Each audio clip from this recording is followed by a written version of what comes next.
That's one of the kind of core values of business, is make them dancers. So that kind of spurned from these agents parties where they've got kind of people up on the table. But the real meaning behind that is not to say that you want every client to do break dancing. It's like you've got one client that's going to be a break dancer, one that's going to be a tango dancer, one that's going to be something else. And it's to say that, I guess the analogy behind that is that every client's different. It's finding their right beat, but you want them to be dancing with you. It's part of that process and part of that journey. Thanks so much for joining us on Space by Stansons now. I am very excited. I've got Scott Malin. I nearly called you Matt. Malin. Got Scott Malin with me here. And yeah, he's got a really interesting background from like architect, which I always find quite fun because it's just not all in D&B. And so I'm going to pick his brains about that and obviously do the 3 projects, early memory, recent thing, and then a future wildest dreams. So Scott, thank you. Sorry, we'll get down you here. How's it going? Like, you just left Thirdway and So I guess back end of 2024 was a bit of a whirlwind. So kind of officially leaving Thirdway at the end of this month, but kind of coming to an agreement at the back end of last year after being there for sort of nearly 6 years. So kind of bit of a broken heart to leave, but I think it's also the right time for me to kind of go and sort of see what else is out there and try something new. So just to sort of get sort of the juices flowing again, I guess. yeah. And how's that whole like job search a bit? It's stressful. It's stressful, especially when you've got a kind of a 10-month-old baby at home. But really, like, it's, I think, rather than anything, and sort of people I've spoken to in the industry, the back end of last year, everyone's trying to get all of their ducks in a row. So I guess kind of from sort of November to the end of the year, you're kind of panicking a bit because people don't want to kind of go out and see new people. You might have a coffee with a person here or there, but there's nothing sort of really formal. But I guess coming to the new year, it's been completely different, and people have been more receptive. There's companies going through a lot of change at the moment as well, and whether that's a kind of a restructure or people have left and they're looking to replace, or they want to go down a new avenue, or there's kind of huge growth with certain things and certain sort of people we're speaking to. So it's really interesting and really kind of nice place to be, that there's options out there. And I guess for me, it's just finding that next opportunity, as we were kind of just saying, to sort of get the kind of creative juices flowing again, something to sort of like excite me and get me out of bed every morning. So yeah, to kind of watch this space. Yeah, no, fair enough. What does excite you? What does excite me? That's an interesting question. So I guess, I've been doing this now for 18 years or so. So this is coming from sort of bright-eyed, bushy-tailed, straight out of university and joining Gensler to, like I say, just leaving Thirdway, and sort of BDG were kind of in the middle of that, as well as AFK.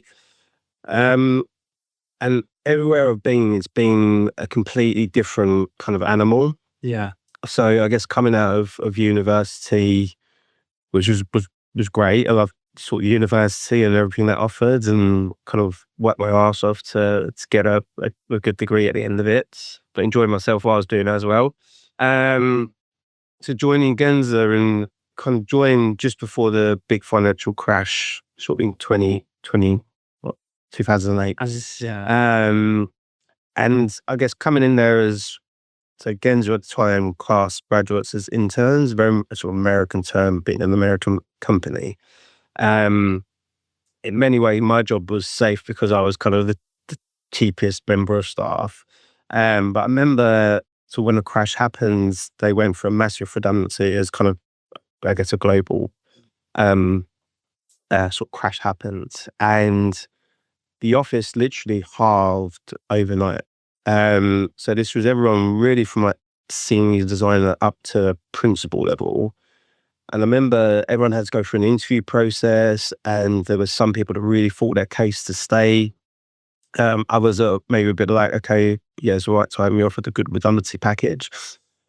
But it was just a crazy time to sort of be working, and like seeing this office. So at the time, we just moved from Barbican, Wood Street into Aldgate House.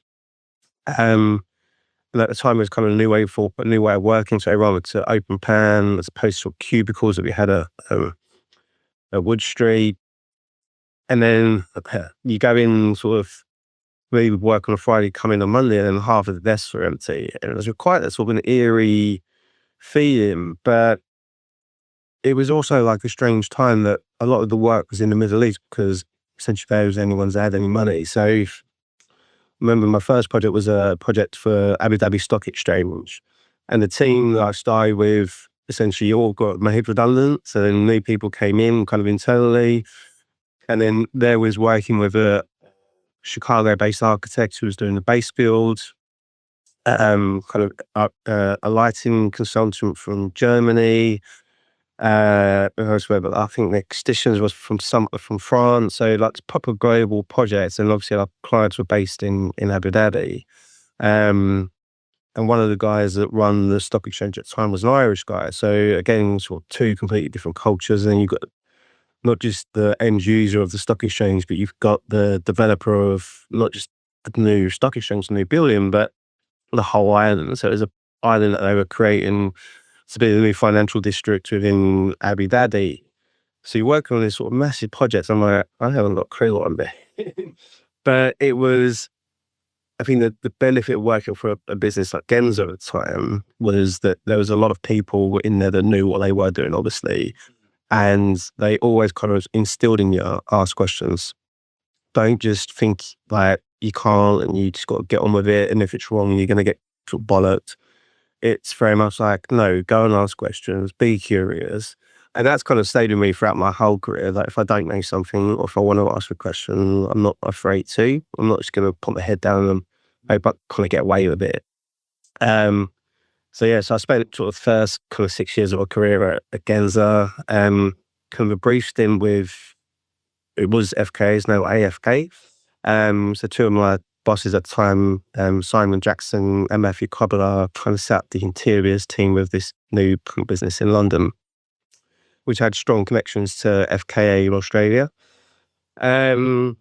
And that was working on sort of two projects simultaneously in Canada. So kind of first kind of joined over to sort of North America in terms of work.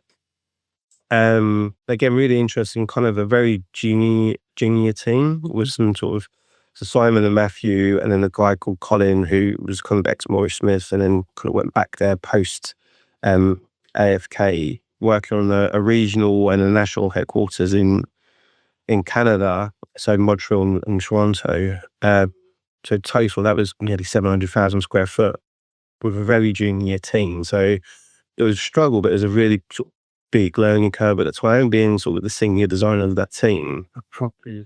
Yeah, and kind of having to sort of convert from millimeters to inches, which is the nightmare as well. I can't even numbers that. I like comparing numbers. I'm like, and then it wasn't even that, it's but the whole process as well. So obviously here, if you kind of working with a furniture dealer, that furniture dealer kind of does the whole furniture package, where this was kind of 10, 12 years ago in kind of North America, you're working with multiple dealers who supply the manufacturers. So if you've got one manufacturer, one dealer, that supplies, I don't know, Herman Miller, another one that supplies Vitra, and you having to work with multiple dealers to supply all those rather than just one dealer that looks after the whole package. So that's a bit of a logistical nightmare. But again, like really sort of enjoyable, sort of 18 months I was there. And then the opportunity came up to join BDG, which was arguably kind of like my sort of golden era of sort of trad, I guess. And so BDG are owned by WPP. Yes. And they're one of the original 10 that Martin Sorrell kind of when he set up WPP kind of acquired these agencies and businesses. BDG are one of the original 10. And for a while, they never really worked on WPP projects as much as they probably could have.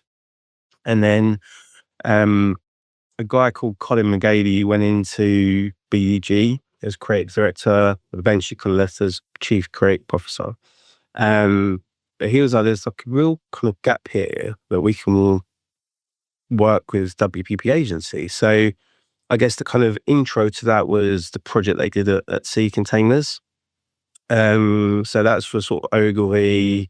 I think a couple of the Group M companies were in there, a couple of other sort of smaller agencies, but predominantly it was for Ogilvy. They were the biggest tenants. And that was a real sort of game changer for Ogilvy as a business. So they were originally over in Canary Wharf. Kind of all of the directors were in offices, still private offices. And then they had this real kind of shifts in kind of mindset. Actually, this activity-based working is the way forward. And there was kind of on the rooftops, there was sort of 2 restaurants, so Cucumber Bar and the Sunset Bar, I think it's called. So Sunset Bar was generally like where you could get breakfast and lunches, and eventually they opened up as a bar in the evenings. And Cucumber Bar was very much more around kind of private dining in and hosting events, all connected to like a huge kind of amphitheatre. And then on the roof of Sea Container, there's kind of landscaped kind of garden, again on 1 or 2 really nice days you get every year in London. It was kind of a great place to sort of go and have drinks and stuff. And it kind of like in the summer it was packed. And again, BEG moved from Clerkenwell to kind of Sea Containers as part of that kind of deal. And then that was sort of the real springboard for launching this REX program, which is real estate consolidation strategy. So I guess part of my role there was to work on those projects. So we started off on Madrid, and that was doing the architecture and the kind of interiors. So you're looking at the building that, I mean, their real estate team was unbelievable. They find these buildings, I don't know how, it's like a magic black book that they've got, which is all these amazing buildings across Europe. So the Madrid project was an old Telefonica building, but the typical floor to ceiling height was 6 meters. The sort of front elevation was like over 200 meters long. So you enter on, so 3 entrances. So the central part was the main kind of building lobby. But if you go to the west, it was like you rating on the basement. You're in, on the sort of far kind of east, you're on the first floor. So it's kind of working with those dynamics and how does the reception kind of work on sort of split levels. So we kind of work that, but you're working not just with the real estate team that are based in London to make sure that your project's on time and on budgets. You work with the end users. So I think in Madrid, there was something like 20 odd agencies that go in there. So not only are you trying to develop a brand and a kind of an experience that kind of suits everyone with like your building reception, your kind of large conference rooms, your restaurants, your bars, and everything that's going into this space, you're then having to deal with 20 odd different personalities and what do they want from the project. And even to sort of the blocking and stacking of this space, you've got agencies like, well, we make the most money, so we should be the highest up in the stack. And then you've got others saying, we're the biggest company, we're people, so we should have the best space. And this war, there's a nightmare. And I think in Spain in particular, they maybe weren't as sort of forward thinking as, I guess, the projects in Amsterdam. One is forward thinking. No, and I don't know if that's a sort of a cultural thing, but to the point where one of the agencies will have, well, we're not moving from our current office where we've got our own private offices as directors to working in an open plan environment. It's like that this is the strategy for WPP as a business. And I mean, luckily at that point, I kind of shifted from kind of leaving the interior side of Madrid over to Amsterdam, because when it becomes sort of engaging with the different agencies, all of those discussions are in Spanish, and I mean, I can speak English. So one of the senior designers in the team, Max, grew up in Spain, fluent Spanish speaker, so it made sense for him to kind of step up, and part of his career growth as well, to step up and actually had that engagement, one-to-one sessions with every agency. whilst I then transitioned over to Amsterdam, where they're very keen, because they're sort of maybe sort of more multicultural in terms of their population teams, to have sessions running in English. And the kind of the project sponsor locally in Amsterdam was very keen for sort of new ways of working, and very much like a business mind on saying, well, if one agency is doing the advertising for a client, another one's doing the PR, someone's doing something else, actually having them all under one roof is so much more beneficial for our clients, that everyone needs to get on board with how we're going to sort of achieve that end goal. And again, like really like great projects to be able to sort of kind of 1 week in Amsterdam, 1 week at home, 1 week in Amsterdam. It was a tough one. And you didn't have the 10-mile car. I mean, yeah, doing that with a baby, I don't know how people would do it, but it was a great sort of experience, and like the project teams as a whole. So Colliers were PMs and QSs on the project. Furniture practice did all of the furniture. And working with furniture practice, we created like essentially like a Bible of products that you could use. And then again, it was giving the end users a bit of flexibility. So like, this is like your budget. So if we're going to go really high on your kind of lounge areas within your own demise, that means we might need to come down to where you've got your kind of T points and breakout areas in terms of sort of spec and cost. But it's giving them that flexibility to essentially design their own demise within kind of restrictions. So it wasn't just a complete free fall. And then in terms of kind of brand integration, we worked with Crensire, so they did a lot of the brand stuff at Sea Containers. So we brought them in, and then again, we hosted workshops with all the end users. So Crensires would set brief, get to understand each agency, and then as part of that, bring in their own identity into their space. So although there was fixed parameters in terms of, say, like the carpet that we used or how the meeting rooms are constructed, we still wanted them to have their own, make it feel like their own space as well. So kind of taking like a Cat 8 plus, but giving it their own spin as well. They're really sort of successful pieces, and like Criticize's work. And I know you've had like Rob Fennis on the podcast as well. Obviously worked with Rob at Thirdway. The stuff that he's doing as well is to bring sort of brands and sort of culture to life within built environments. It just adds that next level of detail for these individual brands. It was actually something that it's cropped up quite a bit, but you're touching on working with WPP, and so there's multiple agencies and also then across multiple locations in terms of countries. Yeah. Localization within globalization is like a challenge anyway. But then different brands underneath that, that's like Kind of hurts my head, right? Airfields. how do you like what was like what's the biggest challenge with that? Like that's So I guess in terms of process, that was, I guess, one of the sort of the key things that kind of Colin especially was keen to get right very early on. So in terms of how we got from kind of A to B, that process was fixed. It was like, this is how we're going to extract the right information at the right scale from the right people.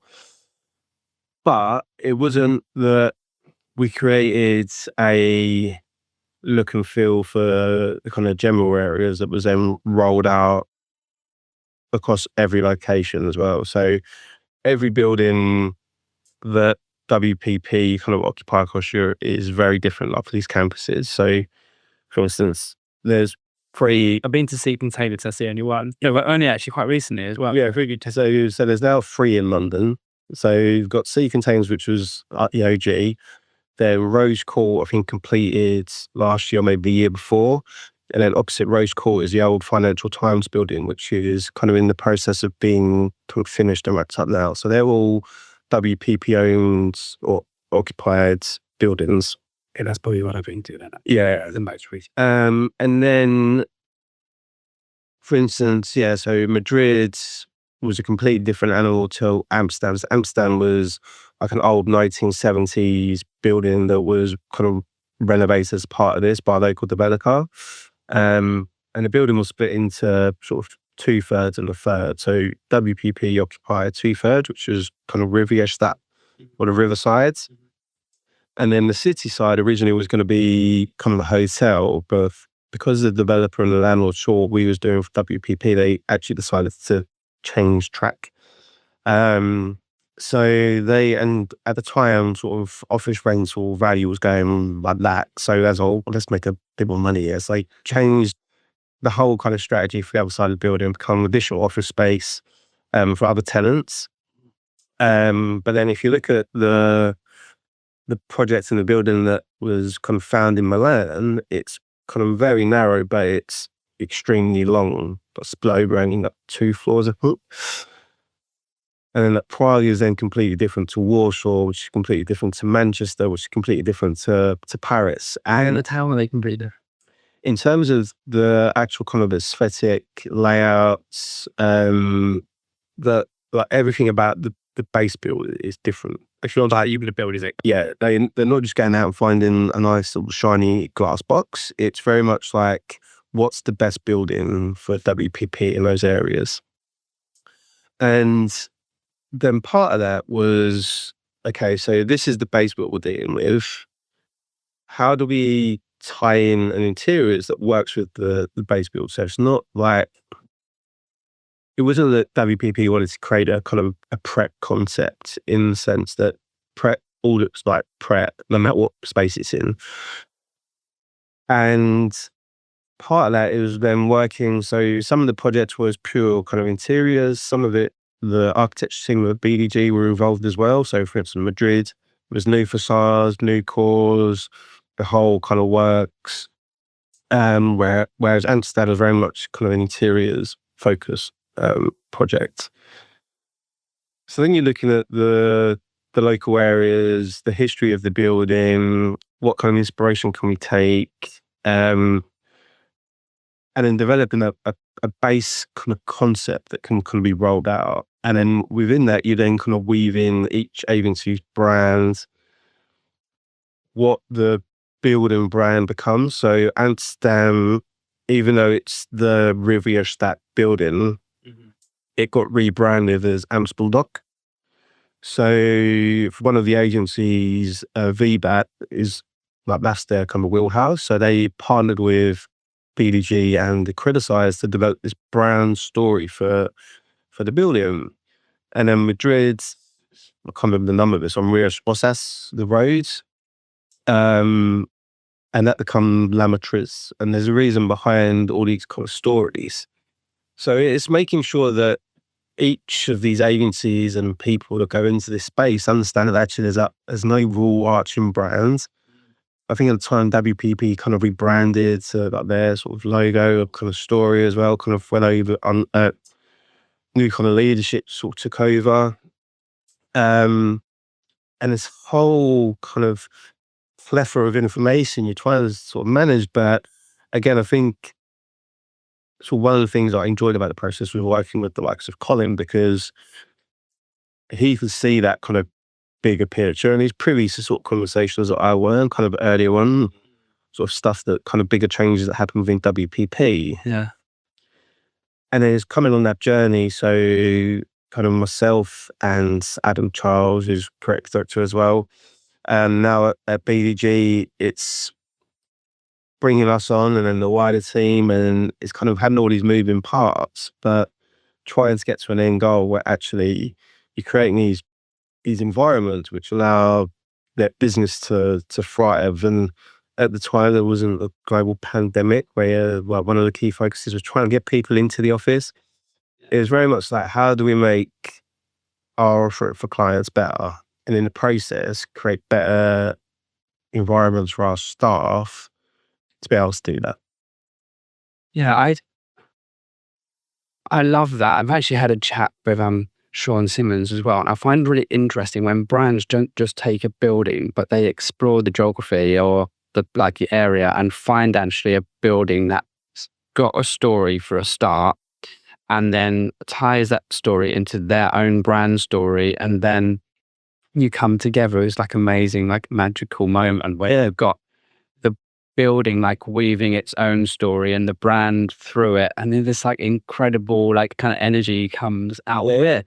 And like, yeah, I don't know if I ever really realized that before, how deeply like considered buildings need to be. It's not just desire, yes, they arrive from the external context and the language, or they even the arrival experience, or 2 miles down the road, so what you will pass on the way. I think again, like, especially sort of a Thirdway, if we were sort of speaking to clients or pitching, one of the first things I ever do in sort of my own kind of process is to analyze the space that they're taking, right? So you're assessing the base build, and it's not to the extremes that, so when I was at Gensler, they had a team that specifically looked at base builds for agents and developers and kind of critique base build to say that this isn't right for tenants for X, Y, and Z.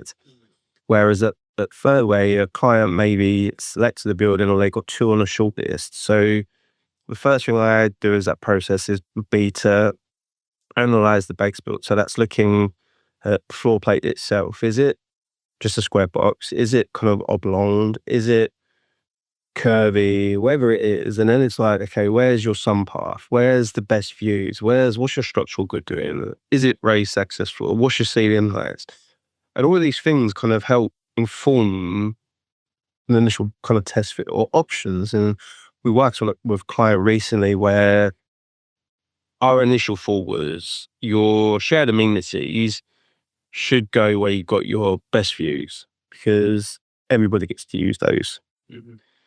And through various discussions, it got completely fit that actually they wanted sort of core kind of working space on that part of the floor plan. And we're thinking, that's crazy. Like, we're not doing this with any other client. Any other client would be like, no, everybody should have access to the best views. And the view from this particular client was like, but our staff will generally be at their kind of core working space more often than they will be in these shared amenities. So for that reason, actually, we want to give them the best views. And even then, our argument back was like, yeah, but it's a particular team or set of teams that will sit in those areas. How do you then justify to the team that's on the other side of the floor, they've got the shit views, but you don't get, like, you don't get access to the areas you go, we're just doing the kind of tour of the floor. I'm on that side. That's like, they just were kind of blunt, was like, we don't care, but we'll work it out. It's like, okay, we'll give you that flexibility then, like, you work out who's going there. They can sort out the politics. Oh, exactly. I mean, Susie, get a sit by the window. I don't. It's not bound coming to work. I can hear it all happen. and the thing is, I think we're able with stuff like that, if you put a particular team there and you've got one person be like, I ain't want to sit by the thing, I don't give a shit about the views, I just want to get on with my job. I'd rather be in the middle, so I'm closer to the tea pot to grab a coffee, because I need caffeine every half an hour. The mood. Exactly, right. So, and again, it's interesting that there's not like a one size fits all with not just projects in general, but the people with whatever client you're working with, they're all going to have their own kind of agendas, what works for them, what doesn't. Yeah. And again, I would say I'm naturally an introverted person, but I can't work in silent areas. It really, I can't focus. It's deadly silent. So I'd rather work somewhere that's completely buzzy. Doesn't mean I have to be in part of that buzz. But it just helps me be so much more proactive. And I think like a space like Thirdway is very good at that. Then as soon as you walk through that front door, there'll be the music going, and you walk into sort of Thirdway's kind of current office, and it's gone now. But when they kind of moved into the space in Clerkenwell, there's like a huge kind of table, which again, when they had their agents parties, it's kind of like the sort of key dancing area. The table was that. To the point where they had to reinforce the table because one's like so many people on it, it was kind of bowed. And then you've got kind of booths on one side, kind of the main tea point.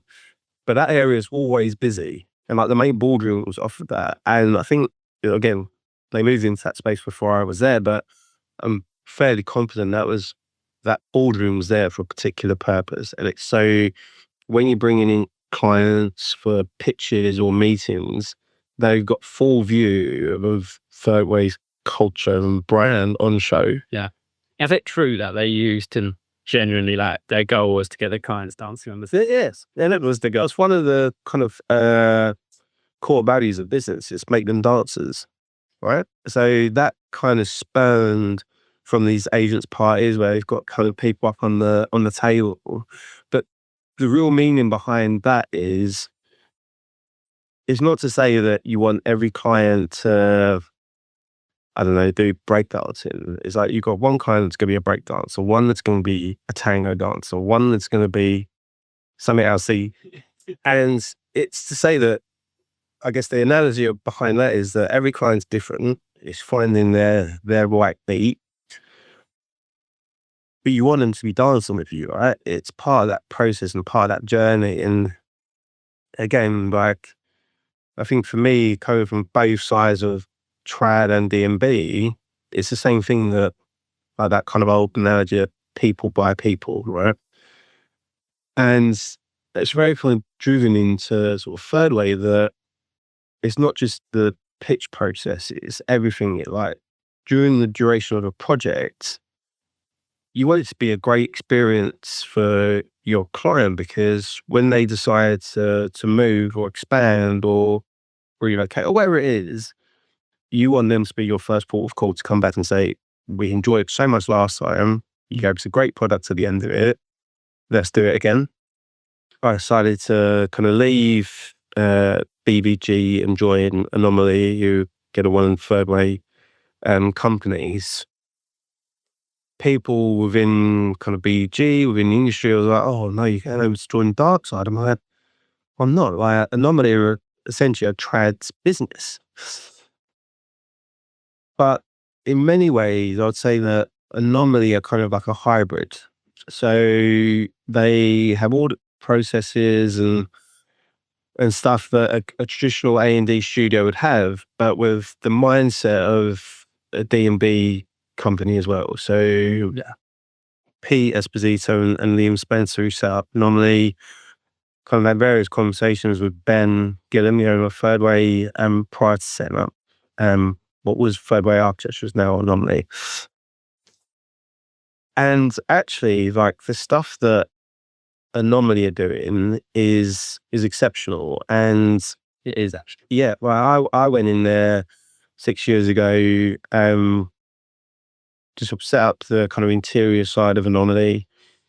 We had a really kind of big project in London that was going to be the springboard for kind of more projects and building the studio up.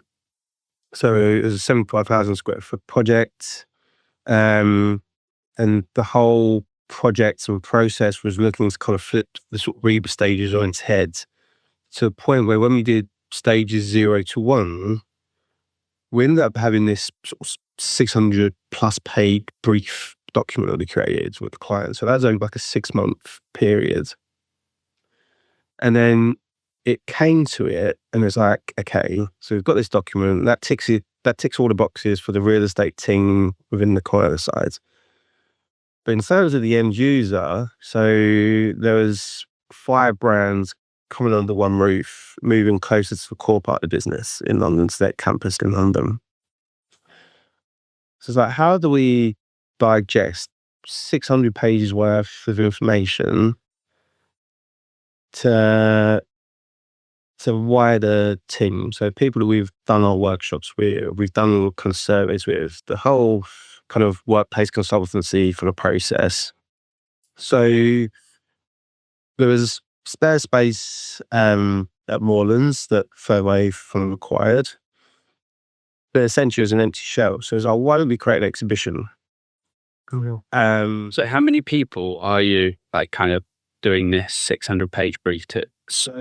Or exhibition. So in terms of the sort of core team, it was maybe like 20 people, but the business themselves, like probably maybe like a couple of thousand, maybe just under 1,000, anywhere between 1,000 to 2,000, I'd say, people. That's quite a big window, by the way. because that's 6 years ago. So, but I think again, the interesting thing, similar to the WPP projects in many ways, that you've got 5 brands that are coming under one roof, staying as their own brands, but essentially under the banner of the particular brand. And then we built this exhibition. So we built this exhibition. So we kind of, Rob Venice was heavily involved at the time as creative director of Thirdway, the project team. And there was, I think it was like 8 chapters of the brief. So that they each had their kind of own station within this exhibition space that people can meander through. And there's like various ways that we displayed it. Some of it was like recordings, and it was like key snippets that come from various meetings and kind of various discussions. One we had, there's a creators meeting table, but the chairs were toilets, because one of the comments came out at some point during those 6 months that you do your best thing from when you're on the toilet. So that came into it. There was like a whole thing around wellness, and I think in one of the workshops we had, that's like, we need to like have the sleep pods that you like, I don't know, the Googles of this world have. So we constructed a whole like king size bed within a space, and then displayed the brief on a screen that was mounted to the ceiling, so people could sit there and watch it. There's always different ways, and we had like a big event where we're opening up to the whole 5 companies to come in, and we supplied like drinks and pizzas and whatever else. And then it was like, okay, this is going to be a rolling exhibition for the next 2 weeks. So people that couldn't make that one event would then just come because they're interested to see what their future workspace is going to be, right? So actually having this immersive kind of experience, it showed them that they're not just going to get what the kind of the bigger part of the business has got, sort of the core kind of consultative part of the business. Actually, we're still going to keep our own identity and our own cultures and our own kind of nuances. That there's one of the businesses where every time that they won a new client, they had this like talking fish in their like breakout space. So like what you get if you want like a fishing competition, I guess. And our players like talking fish that sing in their space because they've won a new client. Says, I'm not going to take that away from you. There'll be a space somewhere within your own environment where that still happens, or allows you to work out what the next iteration of that kind of celebration is going to be. So maybe the talking fish dies with your current space, but actually you're going to have something new and exciting, but your people get to decide what that is. We're not going to determine that. We'll just make sure we build you an environment to allow you to do that.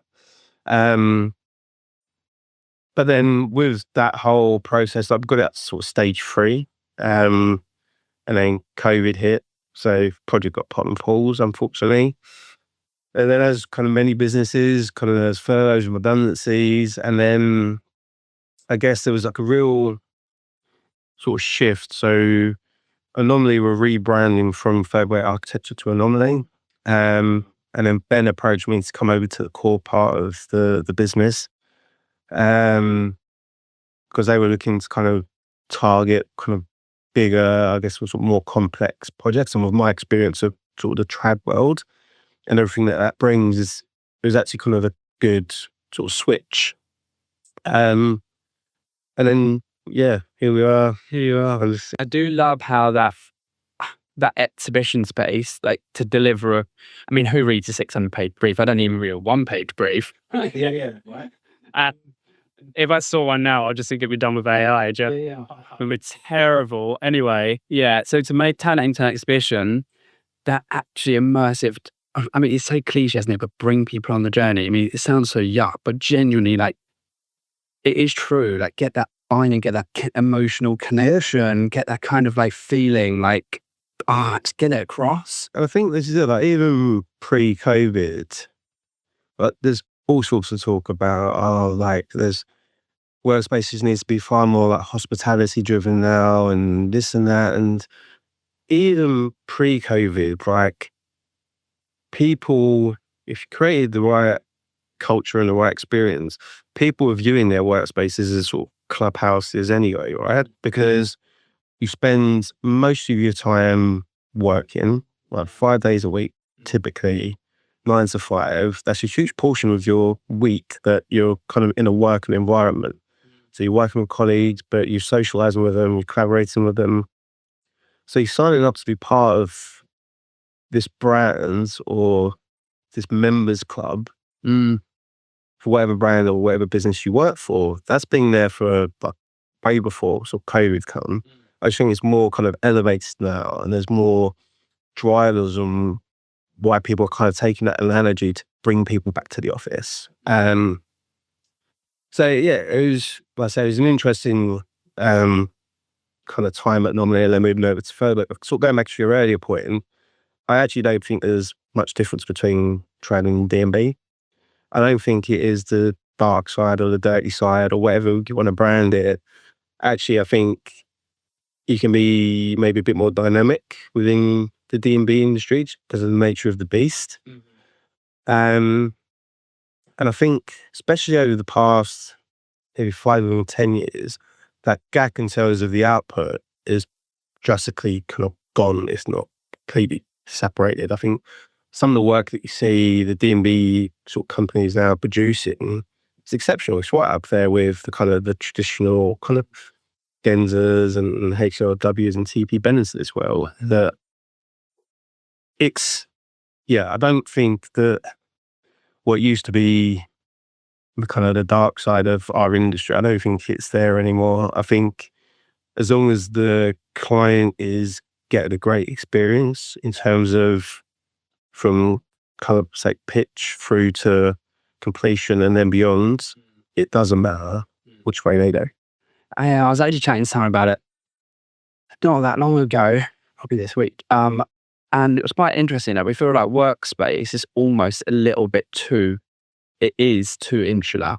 Like D&B, we just work with D&B people, maybe a few trad people come in like you, but it's all kind of workspace, but there's not really much coming in from like fashion or retail design or residential design or even graphic design. But someone like Rob, like bringing like different, it's still designs, it's still understanding like emotions and how people, and I do get it, like people say workspace is very different, is furniture sizes and regulations. I get it, but that's like technical stuff that can be like the creative kind of bit that can't be taught, and almost having a different aspect when you come from a different side, different histories.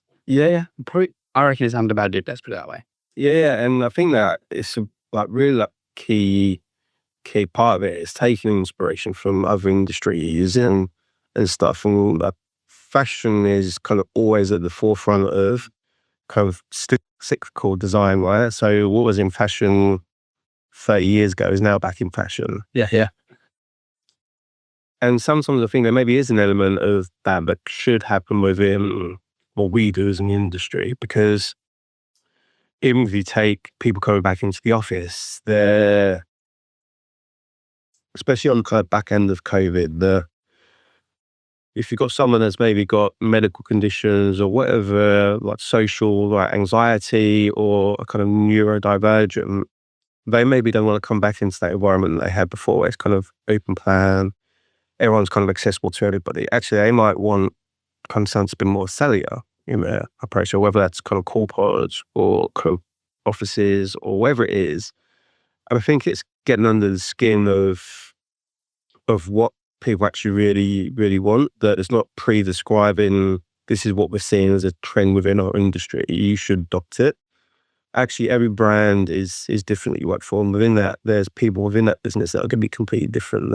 Again, we worked with a client a couple of years ago where one of their members of IT, who's obviously in a very much forward facing role that kind of worked from their help desk, she suffered with massive like anxiety and needed a space to break away so she can kind of clear her head and get where their current space didn't afford her to do that. She was literally just on the help desk all day, every day. People come out of my laptop's not working, or can you sort of phone out, whatever it is. And she didn't get a break from it. And it's like, actually, she needs that space where she can go away, reset for 10 minutes, 30 minutes, whatever it is, and then come back and fulfill their role maybe to a better level than she could if she's just doing that kind of consistently. Yeah. No, it's great, valuable points. It's not a one size fits all. It's a brand, and you've got to pick out what's important to that brand. But right now, an really exciting point, because you're like about to do your next move, which ties in really nicely. Wildest dream, money, no objects. If you could do anything right now and just completely crazy, what would you do? So I've kind of been thinking about that question since you got posed it to me last week. And actually, I was super, super close to doing that project at Thirdway, maybe, was it last year or the year before? So the business at the time that we were working with or kind of pitching for was Until. So I'm not sure if you know Until. So that's the wellness brand. Yeah. So as a brand and as an offering, it's something that's completely different to anything else in the market. So Alex and Vishal, that kind of set up the business, essentially it's co-working, but for kind of health professionals. Yeah. So they've, in their kind of various kind of spaces that they've got across town, they've got kind of state-of-the-art gyms. It's not just for kind of PTs, there'll be therapists there. So what's the best therapy room that you can create? Therapy suite. I think even now they've got kind of dental as well. So it's like, what does that look like? So what it is not that anybody can go in and use their gym. They're not creating a Virgin Active or a nicer version of Virgin Active. It's essentially it's a space where these PTs that are maybe being kind of screwed over working for kind of the bigger brands of kind of that industry can set up their own kind of business, bring in their clients and use that gym space. Oh god, yeah. And then the same for kind of therapists or dentists or whatever it is. And then they've got co-working space alongside that. So they offer kind of business coaching and these other elements.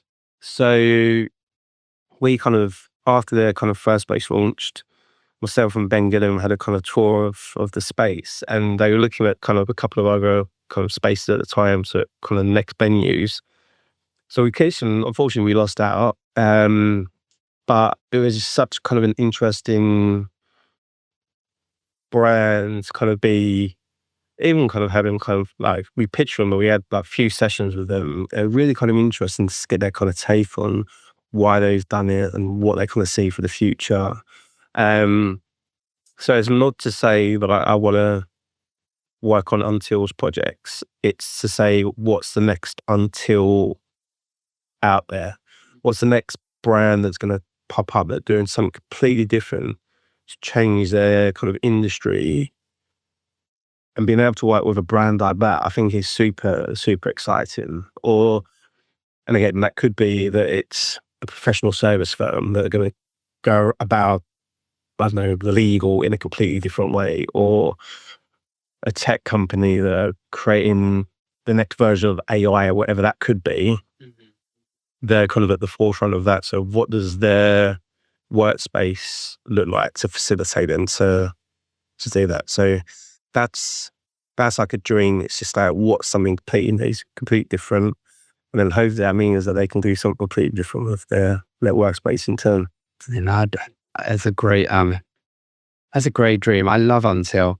I just love how they have kind of taken something. So, I mean, PT is not so much, but some of their areas like dentistry and stuff is quite clinical, and like therapy and stuff like that. It's seriously, we are affected by the spaces and the objects we live with. And so if you're going in for any of that type of thing, if you're in a super comfortable environment, it's going to make a huge impact in terms of your results. So I love what they're doing, and yeah, keeping an eye out for the next one is massive. Yeah, completely. Like I mean, just as a brand in general, like if anyone watching this is a PT that wants to get away from their norm, not just to plug Until because I'm here, but again, it's such an interesting a proposition, what they're offering people. And like I say, if there's in any kind of industry or any kind of walk of life, there's someone that's kind of keen to do something new and different, give me a call. Kid. And one last question before we go, because I'm conscious of time. What's a book or podcast you're loving at the moment? Well, obviously, Space by Stanislas is great. But other than that, but no, I guess kind of one of the books I read recently. I say recently, I'm not a massive bookworm by any stretch, but last time I was on holiday, I read Shoe Dog by Phil Knight, so the owner and creator of Nike. And it's a really interesting book from where he kind of started to where he's kind of taken the business. And it's, even the way it's written kind of more like a fictional kind of story. But essentially it's his memoirs. And it just shows you, like, don't let anyone tell you, basically the kind of key message from the book is, don't let anyone tell you how you should do things. That he had kind of banks telling him he should go a different way because they wouldn't give him his money if he didn't have enough product in stock. But it's like, well, if I don't sell product, I won't have money to pay you back, etc. And even like how he comes up with the brand itself. And when he was working, so at the time it was like Adidas, like a big running shoe, and he was kind of working with I think it's on Simple, the Japanese brand, kind of like Mizuno, Bruce Lee bought.